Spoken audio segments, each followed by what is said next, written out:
여러분 안녕하십니까? 부동산공법 이석규입니다. 이제 한 2달 남았는데 매일매일 고생이 많으십니다.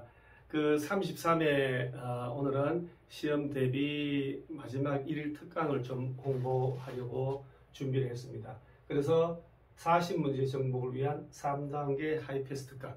자, 마지막 특강인데 40문제 출제되죠. 그래서 제가 20년 넘는 이 강의 경력을 총동을 해서 10년치 기출문제를 다 분석해서 40개 테마만 뽑은 겁니다.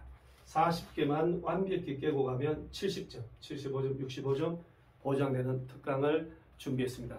누가 필요하냐?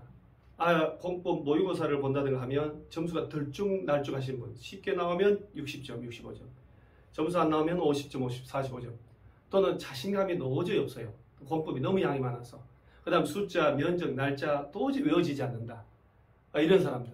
그 다음에 공법을 한 단계 올려서 다른 과목 보태주는 전략 과목을 하고 싶은 사람들 이 특강 꼭 필요합니다. 3단계로 준비를 했는데 1단계는 매년 출제되는 게 있거든요. 그 매년 출제되는 내용을 핵심 요약 정리를 딱 합니다. 하고 아무리 요약 정리를 해도 지피지기라고 출제된 내용을 모르면 출제될 내용을 예상을 못하거든.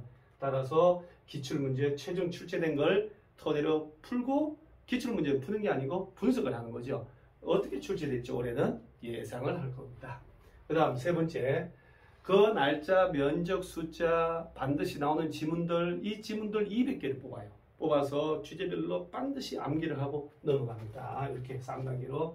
그 다음에 이게 다 끝나면 마지막으로 공법에서 약간 하이레벨 선수, 프로 그 선수들하고 같이 나가려면 이제 레벨을 맞춰야 되니까 경미한 변경사항이 몇 가지가 있어요. 그걸 딱 정리를 합니다. 그러면 공법 전체 중에 40개가 관통이 되면 적어도 25개 이상은 바칠 수가 있습니다.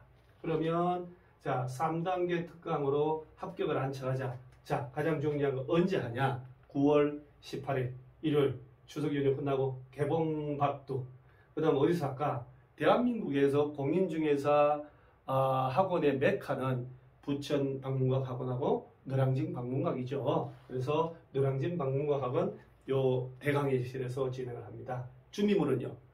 교재 이런 건 다 주죠. 그래서 공법 과목을 디딤돌 삼아서 꼭 합격해야 되겠다라는 요 마음가짐 요것만 단디 준비하시면 됩니다. 자 그러면 제가 교재를 소개를 한번 해볼게요. 어떻게 나오냐? 수업을 이렇게 진행할 겁니다.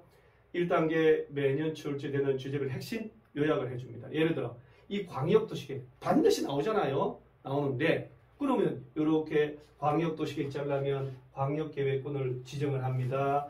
지정권자가 누구나요? 어떤 절차를 거치나요? 그 다음에 광역도시계획 수립해야 되잖아요. 누가 수립하나요? 라고 쫙 정리를 하고 그 다음에 절차 딱 정리를 합니다. 이렇게 딱 정리를 이런 정리를 하죠.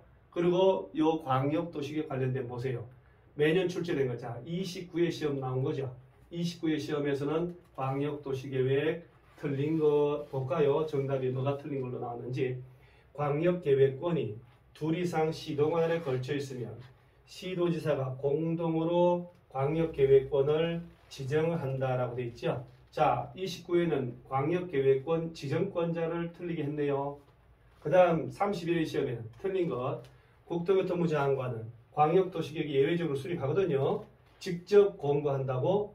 그러지 않죠. 일반 열람케 한다고? 국민 전부 알 필요 없죠. 그러면 공고 열람권자 예를 틀리게 했네요. 32회 작년에 나온 거 볼까요? 틀린 거.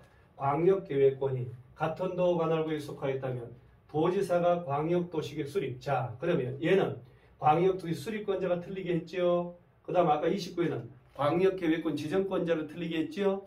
그러니까 이 32회 시험에서 누가 수립하는지를 틀리게 했으면 33회 시험에는 얘가 아니라 누가 지정하는지를 틀리게 내겠지. 이렇게 예상을 해야 되는 거예요. 그러니까 견자에 출제된 걸 모르고 어떻게 나오는지 정답 뭐가 되는지 모르고 막 공부하면 양만 많아지는 거예요. 그래서 이런 식으로 기출문제를 정리하고 주제별로 그리고 예상을 할 겁니다. 여기 2단계 딱 끝나면 자 매년 출제되는 핵심 지문 요거 200개를 아마 좀 더 될 수도 있고요. 뽑아 가지고 하는데 광역도시계획은요. 7개 안에 다 들어가요. 그 중에 기초조사 정보체계 구축했다. 5년마다 업데이트하라. 공청회 할 때 14일 이상 열람케 하고 14일 전까지 1회 이상 공청회 한다고 공고를 해야 되는 거. 14일 전까지 1회 이상. 날짜, 숫자. 그 다음에 누가 지정하고 누가 수립하는지 이 안에 답이 다 돼 있어야 다. 이런 식으로 주제별로 지문, 반드시 외워야 할 지문, 숫자, 날짜 있으면 다 정리해서 또 정리해요. 그러니까 3단계 하게 되는 거죠. 이론 정리, 기출문제 분석, 지문 암기 이렇게 지문 암기를 해요. 그리고 보너스로 경미한 변경, 예를 들면 국토개혁법에서 자주 나오는 게 개발행위 허가받은 사항을 허가받았지만 변경할 때 허가받지만 다음에 경미한 변경은 그러하지 않다. 허가 안 받는다. 사업기간 단축. 그러면 연장은 허가받네. 부지연 면적 5% 오면서 축소, 확대는 허가받네. 이걸 연습을 해야 되는 거예요. 그래서 뭐 이걸 지문 5개 중에 내거든요. 또 볼까요? 도시개발조합, 도시개발법이죠. 조합 설립 인가받은 걸 변경할 때도 인가받지만 다음에 경미한 변경은 신고하세요. 경미한 거. 자, 얘도 실시계획 인가 자주 나오죠.